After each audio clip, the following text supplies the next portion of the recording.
Hey guys, welcome back. Joe Brunsman, insurance broker to the stars. Been a little while, but I'm writing a book, so shoot me some slack there. Today I'm going to be talking about why, eventually, one way or another, you're going to be forced to increase your cybersecurity budget and posture.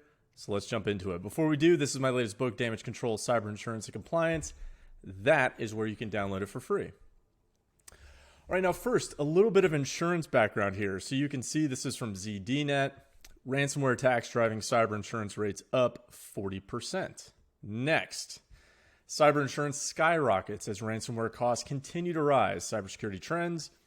And you'll see, once again, two separate CEOs of major insurance giants, blah, blah, blah, blah, blah. So a little bit of background there for you. Cyber insurance is getting more expensive. Why?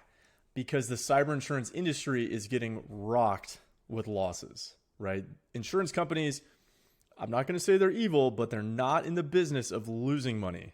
Just like every other business, they're out there to generate a profit. And currently with cyber insurance, that is generally just not happening. So other things have to be put in place to try and mitigate these risks. So there's really going to be two ways that you're going to increase your cyber budget and your cybersecurity posture. How is that? The easy way and the hard way. So first, let's talk about the hard way. What is the hard way that you're going to be forced to increase your budget? Well, really a couple things. Post-breach via breach notification letters, regulatory mandates, and cyber insurance renewals. So let's go through each one of those kind of step by step. First, I just went and just pulled random breach notification letters. These are, I believe, from this month, which as of recording is September of 2021. So you'll see they're just highlighted, and this is what you're going to see in every breach notification letter. In an effort to prevent a similar incident from occurring in the future, we have implemented additional measures to enhance the security of our email environment. Next letter. Immediately upon discovering this incident, we took steps to further improve the security of our environment and increase our overall security posture. Next. We took prompt steps to contain the incident and to further secure our network, including a system-wide password reset and additional security measures to enhance network security. We will continue to enhance our security measures and protocols to help protect against future incidents. So what are we seeing here? What's kind of the point I want you to take away from this? Well, almost without exception, just go look up any breach notification letter that's actually been filed. These are real letters filed by real companies following events. They're all pretty much going to say the same thing, which is, hey, we have to increase our cybersecurity budget now. Why are companies doing this? Well, one, it makes the end consumer feel good. And two, they're probably worried that some regulator may come knocking on their door and they want to make sure that they're kind of crossing all the T's and dotting all the I's.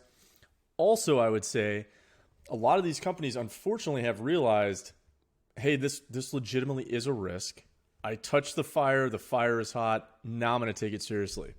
I would just urge you, from someone who has worked on many, many, many breaches, it is much easier to prevent the breach than it is to deal with the breach on the back end.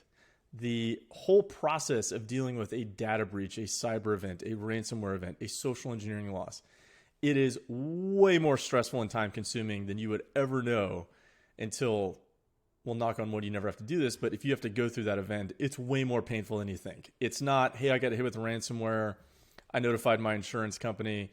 Looks like we're all taking an unplanned 1-week vacation. When we come back in, everything's good to go moving forward. Nah, it's not that simple. So please try and avoid this with all the reasonable cybersecurity controls that you can, honestly just afford with your business. Next, let's talk about those regulatory mandates. So I just went to the National Conference of State Legislators. They have a page going all the way back to 2015. I don't even think they tracked this before 2015, talking about proposed laws and the number of states proposing those laws that have a direct ramification on cybersecurity.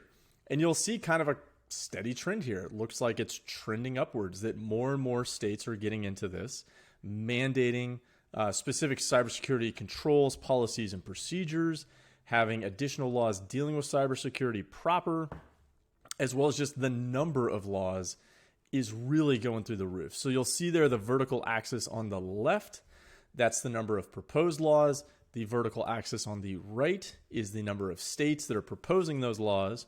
And then the horizontal axis on the bottom, that is actually the year. So go ahead and pause the video here if you want to just kind of delve into that a little bit further. All right, next, let's say the Federal Trade Commission comes after you, the self-entitled preeminent cybersecurity enforcement agency in the United States. What can you just presume they're going to be making you do? Well, you'll see here, written information security plan, essentially create a chief information security officer. Mandatory risk assessments, document retention and destruction policies, code reviews, penetration testing, input validations, network segmentation, IPDS implementation, file integrity monitoring tools, DLPs, location upload restrictions, encryption of PII, PHI, PCI, etc., vulnerability testing, service provider selection, yearly certification you have to send to the FTC, compliance reports you have to send to the FTC, accounting record issues, employee training, and this is for the next 20 years. So please let me put this upon you now. I offer this to you. It's going to be a lot easier to have a plan in place now to increase your cybersecurity budget now. And take it from this guy. The more cybersecurity you have, arguably, probably the less money I'm going to make writing a cyber insurance policy. But it's better for the world. It's better for you. It's better for your business if you start working on these controls now. I know a lot of this can seem just completely overwhelming. So whatever it is that you do, if you're watching this video, you're probably doing that because you're naturally interested in it and you're very good at doing it. You did not sign up to do whatever that other job is, whatever your other occupation is, to learn about cybersecurity. So yes, it can appear scary when you're just looking at these things and you're going, I don't even know what IPDS means. Like, how do I even start with this? We'll get into that a little bit later on, but the gist of it is, how do you eat an elephant? One bite at a time. Just one bite at a time. Educate yourself, work with people who can educate you, and just have a plan in place. All right, next, let's talk about those cyber insurance renewals. So you'll see here, mandatory controls before the quote is even issued. I'm seeing that now. We're also saying, hey, what have you done to mitigate a similar event in the future? So what is this saying? After some type of event, you're going to have to show the insurance company, hey, we've actually invested money to try and prevent this in the future. And in a lot of instances, and increasingly so, before that quote is even issued, we're getting a lot of kickbacks now from insurance companies saying, we're not even going to quote this because they're missing specific controls that we have to have in place before that quote is even going to be issued. Now, yes, some insurance companies go way too far in doing that. They're asking really insane questions to get to that point. You want to avoid that. But a lot of these mandatory controls are really just reasonable cybersecurity controls, things you arguably should probably have in place just from the outset. Or if you dig inside my book, they may actually be legal requirements for you to begin with. So you already should have had this possibly years ago. Ultimately, if you don't have these cybersecurity controls in place, you're either not going to get insurance or your insurance premium is going to skyrocket in the coming years. So once again, moral of the story, you might as well just start investing now while you can. Now here's an example cyber quote that we'll see here, and let me move my little beautiful face off to the side. So this is from an actual cyber quote, and they said, hey, prior to binding, are you using cloud services to back up or store all critical data? Critical data is data you will need restored after this would be like a ransomware attack. Now, what are they saying here? Please note the ransomware sublimit endorsement will be removed entirely upon favorable response to the above. So in this particular insurance provider, they're saying if you don't have cloud backups for your critical data, you are getting a $75,000 ransomware sublimit, 75 grand. That is peanuts. I mean, just a fraction of what your business is probably going to need unless you are a very, very small business with a very rudimentary computer system. So, and you have nobody that you're going to need to notify. That 75 grand, that could be eaten up within a couple hours just on the forensics bill, not even counting attorneys and regulators and business interruptions, so forth and so on. It's just not what you're probably going to need. So they're effectively saying you have to have this, or in effect, you have no ransomware coverage is probably the better way to put it. And then you'll also see on the bottom line there, It's replaced with a full limit. So now they're going to bring that up if you have the cloud-based backups. They're going to bring it up to full limits, but you have a co-insurance requirement. So 75% insured, 25% uninsured. So what does that mean? You have full limits, but whatever that ultimate cost is, you're not only paying your deductible retention, but you're also going to be footing the bill for 25% of that, unless, and I didn't put this in the slide here, you have an additional service that you can sign onto with this particular insurance provider that then removes that co-insurance requirement.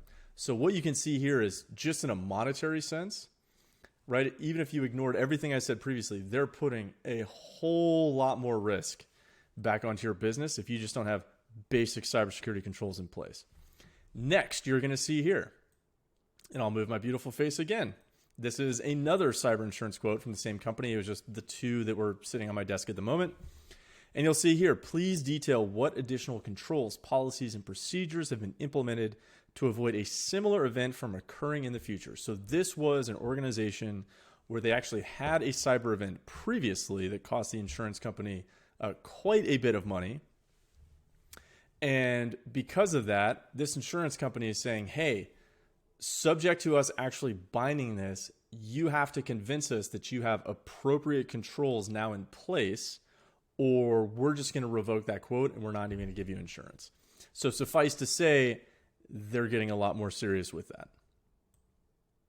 Move it back down. Here we go. So what's the easy way for all of this? One, voluntary. Voluntarily do this. I know it's not going to be fun. It's probably not going to be cheap. It's not going to be easy, but it's going to be a lot less painful, a lot cheaper, and a lot easier if you don't have some regulator staring down your neck, or you don't have insurance companies forcing you to do things last minute. So it's, you have a plan of implementation. These are the things you need to accomplish to keep your business safer, to keep your clients safer, to make sure you can continue to get that cyber insurance in the future, to keep those regulators off your back, so forth and so on. Next, work with your MSP and your IT professionals. Some of this, yes, it will just be probably above and beyond what you really arguably need to know as a business owner, but you need to at least have the 30,000 foot view. And heads up, as of this video coming out, one thing that business owners don't really think about from the beginning, we think about cybersecurity as like just this purely software based. Well, some of that may actually just be hardware based as well. So there is the potential that you're going to have to replace some of that aging hardware, that legacy stuff that you have within your business. That's going to be expensive, and those things are hard to get right now. So you need to have a plan in place. Talk with your MSP or IT professional. It may take a little bit of lead time before you can actually get these things rocking and rolling. When in doubt, speak with competent legal counsel about your specific legal requirements as they pertain to cybersecurity and cybersecurity law. And just make sure, hey, when something goes wrong, make sure you have the right cyber policy in place. Make sure you have the right tech E&O situationally policy in place. Because the last thing you want to do is go through all this and then it turns out you don't even have the right cyber policy to begin with. That would be quite a bummer. So yes, you need defense in depth, arguably first. The very last line of defense is going to be that cyber insurance policy, right? That should not be the first line of defense for you. All right, so what are the two ways? The hard way, the easy way? And I really just hope you're going to pick the easy way. This is my warning to you. This is what I'm seeing in the market. I've spent thousands of hours just obsessing over these topics. So please take it from the guy. I'm not the one that's going to make any money if you increase your cybersecurity controls, right? I'm not the one selling you the software. I'm not the one selling you the hardware. I probably don't even know the guy that's doing that. But what I am telling you is it is going to be in your best interest to just start now. Make sure you have that plan moving forward. All right, with that, if you found this useful and you learned something, please like, share, comment, subscribe, leave a comment below, share with your buddies. Right above me will be another video for you. I'll probably make that a cyber insurance video. And right over there, if you click on my beautiful face, you will get subscribed to my channel. All right, with that, stay safe.